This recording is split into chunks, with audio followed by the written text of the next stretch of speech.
बेटी के पिता के लिए बेटी होती तो बड़ी प्रिय है, और बात भी सही है। सबसे ज्यादा घर में एक बेटी ही ऐसी है जो अपने पिता की सबसे ज्यादा खुरक करती है। पिता का ध्यान सबसे ज्यादा कोई रखती है तो बेटी। रात को 2 बजे हो,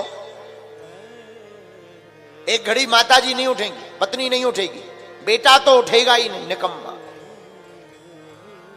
पापा आ गए, खोल दो, तुम ही खोल दो गेट, अब हम सो रहे, हमारा दिमाग खराब ना करो, सो मूड पर आ रहा। ऐसी बातें करके। लेकिन बिटिया कितनी भी थकी हो, बुखार में हो, बीमार हो, बेटी तुरंत जाएगी, झट से दरवाजा खोलेगी, पापा पापा पापा आ गए, पिताजी आ गए, आओ पिता, आप बैठो, बीमार है, आप बैठो पिताजी, हम रोटी बना देते हैं। बेटी का मोह पिता के प्रति बहुत होता है, और पिता का भी बिटिया के प्रति बहुत मोह होता है। हम तो देखते रहते हैं, दरबार में जब बैठते हैं, कभी धाम पर बैठते हैं, शादी के कितने भी साल हो जाएं, लेकिन बेटियां आती हैं, महाराज जी और तो सब आपकी कृपा है, हमें अपने घर का कुछ नहीं पूछना, हमारे पिताजी ठीक हो जाए। बल्कि ये धर्म पुत्रों का है, लेकिन ये धर्म बेटियां निभाती हैं। धन्य है हमारा भारत, भारत की बेटियों को इसलिए दुर्गा कहा जाता है। बेटियां जिसके घर आती हैं उसके घर खुशियां छा जाती हैं। बेटियां, पुत्र तो केवल एक कुल का नाम रोशन करते हैं, लेकिन बेटियां तो दोनों कुलों का उद्धार करती हैं।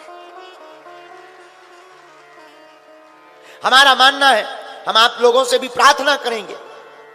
हम लोग बहुत बड़ी गड़बड़ करते हैं और गलती करते हैं, बहू को तो लाते हैं, लेकिन कई बार छोटी मोटी बातों पर बहू के माता पिता को सुनाने लगते हैं। हमारी प्रार्थना है, कभी भी हो किसी के भी माता पिता की अवहेलना मत करना, क्योंकि अपने सबसे प्राणों का टुकड़ा, जिगर का टुकड़ा कोई दान में देता है तो वो बाप होता है जो अपनी फूल सी बिटिया को दान में दे देता है। आप कभी विचार करना, आत्ममंथन करना कि 20 साल जिसके घर में बिटिया चहचहाती रही हो, खेलती रही हो, जिस आंगन में कूदती रही हो, जिसकी प्रत्येक दीवाल से उसकी याद जुड़ी हो, घर की एक एक ईंट जिससे बोल करके बात करती हो, और उस बेटिया को एक ही रात में बाप अपने कलेजे पर पत्थर रख करके विदा कर देता, उस बाप पर क्या गुजरती होगी।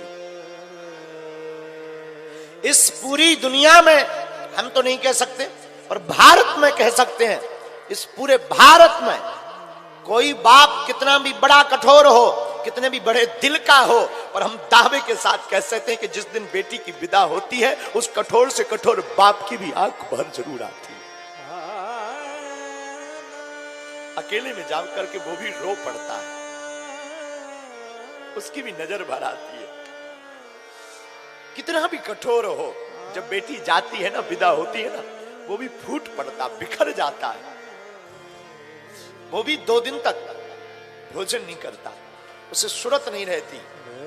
बेटी के सामने जरूर वो मन मार करके मुस्कुराएगा, कितना भी कठोर बाप हो पूरी दुनिया का, कितना भी कठोर बाप, लेकिन जब बेटी की विदा होती है तब उस बाप से पूछना उसका दिल कितना बिखर जाता है। इसलिए हमारी प्रार्थना है आप सबसे, सागर के वासियों से प्रार्थना करते हैं, अपने घर में महाभारत मत करना।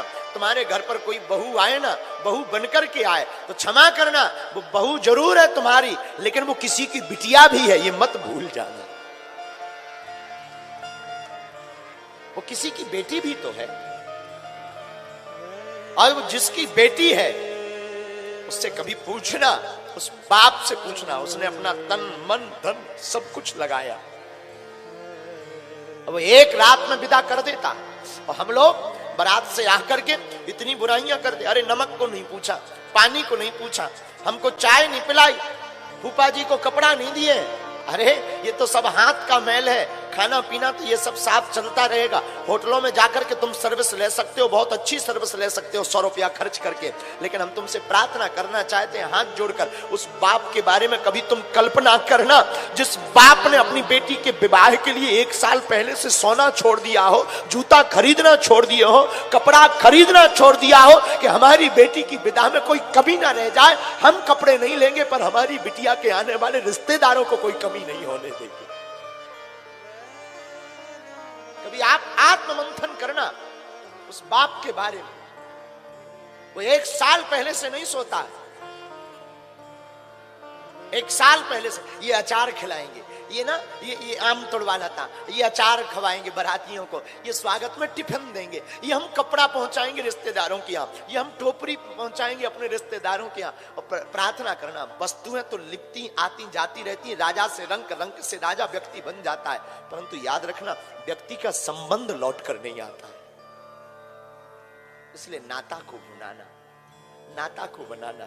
कभी भी हो आपके घर पर जो बहू बनकर आई वो किसी की बिटिया है, और वो अगर बिटिया है तो कभी उसकी अवहेलना मत करना, उसके माँ बाप को ताना मत सुनाना कृपा करके। और जिस दिन तुम ये कर लोगे, जितने भी लोग यहां सुन रहे हैं और भारत में सुन रहे हैं, दृष्टि का खेल है। अगर तुम्हारे घर में कलेश होता है तो कहीं ना कहीं यहीं से कारण प्रारंभ होगा। और अगर तुम अपने घर में सुख शांति चाहते हो तो आज की हमारी कथा सुनकर के जाना। तुम्हारी जिंदगी में बदलाव ना आए तो कर लेना, लेकिन जीवन में उतार करके जाना कथा को। तो तुमको एक सत्य घटना सुनाता हूं। एक नया नया विवाह है, एक गरीब घराने की बेटी थी, दिखने में बड़ी सुंदर थी, तो अमीर घराने में उसका विवाह तय हो गया। विवाह हुआ, अमीर घराने में आई, अमीर घराने में आकर के वो बड़ी प्रसन्न, घर वालों ने बड़ा स्वागत किया क्योंकि दिखने में बड़ी अच्छी, गुणवान थी, सुयोग्य थी, बड़ी सरल थी, बड़ी सहज थी। इसलिए लोगों ने, परिवार वालों ने, उस बच्चे ने, उसकी मां ने, सासू मां ने स्वीकार कर लिया। दीपावली आई तो दीपावली के बाद एक नियम होता है मिठाई भेजने का। बहू के घर से ससुराल पक्ष में मिठाई के डिब्बा आते हैं जो ससुराल में पूरे परिवार को बांटा जाता है। ये तो थे बड़ी गरीब घर से। इसने अपनी माँ को फोन लगाया, माँ जी दीपावली आ गई है, अब सासू माँ पूछेगी मिठाई तो क्या कुछ व्यवस्था बनी क्या? माँ ने कहा बिटिया तुझे तो पता है उधार उठाकर तेरे पिता ने शादी की है, अभी कर्जा ही 3.5 लाख चढ़ा है, अपने घर पर एक अन्न का दाना नहीं। बेटी फिर भी मैं कुछ व्यवस्था करके कुछ मिठाई भेजती हूं। शाम को माँ ने दोबारा फोन लगाया, बिटिया 1000 रुपया की व्यवस्था हो गई है, मैं तेरे घर पर ना 5 किलो मिठाई भेजती हूं।